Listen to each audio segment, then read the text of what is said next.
Et à présent, mesdames et messieurs, nous arrivons à notre débat principal centré sur ce festival de New Alamein qui dure du 13 juillet jusqu'au 26 août actuel. Et pour aborder ce sujet, mesdames et messieurs, nous avons le plaisir d'accueillir au bout du fil Dr Doula Zaklama, qui est professeur d'économie mondiale. Bonjour. Bonjour, comment allez-vous? Ça va, merci. Alors, premièrement, quand on parle de ce festival de New Alamein, on parle d'un festival artistique et également certainement touristique, mais également sportif, avec plein d'événements. Alors, quel est l'effet de tenir de telles festivités et de tels festivals promotion touristique sur l'économie égyptienne? Je vais parler tout d'abord avec le spectacle qu'il y a eu, l'événement qu'il y a eu au temple de Luxor. Oui. Ça, c'était quelque chose d'extraordinaire, hein, parce que ça, c'est quelque chose qu'on n'a jamais vu dans n'importe quel autre pays.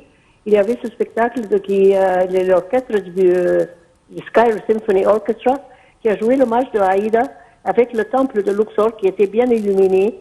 Et il y a eu le match de Aïda et les gens j'ai vu les touristes qui sont montés sur les tables, ils ont applaudi sans cesse. C'était quelque chose de merveilleux. Nous avons une histoire sans pareil au monde entier, oui, avec le temple de Luxor qui était bien illuminé et le marche de Aïda qui était exécuté par l'orchestre, le Cairo Symphony Orchestra. C'est vraiment, on est bien bénis avec tout ce que nous avons vu. Et c'est pas seulement nos plages et l'histoire de l'Égypte, c'est sans pareil. Certes.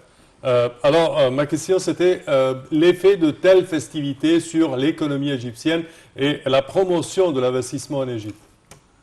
Ça a beaucoup, parce que ça a été diffusé par, il y avait peut-être, je ne sais pas combien de chaînes de télévision mondiales qui étaient sur scène. Ils ont diffusé, tout ça a été diffusé au même moment quand ce spectacle a eu lieu à Luxor,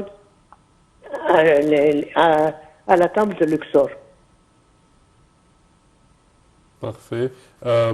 Et quand on parle de point de vue touristique également, on parle que de telles festivités attirent plus de touristes en Égypte. Oui, sûrement, parce que ça a été diffusé par toutes les chaînes mondiales.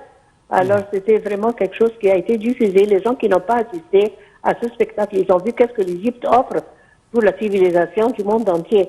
Alors, c'était vraiment quelque chose d'extraordinaire.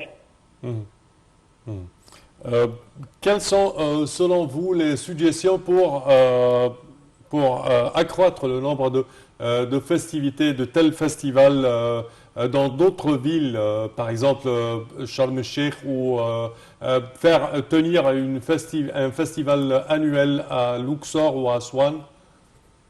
Oui, mais ça c'est une très bonne idée, mais il faut trouver toujours un sponsor pour ces événements. Ces événements, ça coûte beaucoup, mais il y a toujours des sponsors et des gens qui veulent contribuer à la civilisation de l'Égypte. Alors, je trouve qu'une fois qu'on a quelque chose de valable, on peut offrir ça aux sponsors, comme les corporations, les grandes corporations dans le monde entier qui veulent adopter quelque chose comme ça pour leur corporate identity. Ah, très bien, très bien. Parfait. Dr Doula Zaklama, nous tenons à vous remercier. Malheureusement, notre temps arrive à bout. Je répète que vous êtes professeur d'économie mondiale. Merci à vous.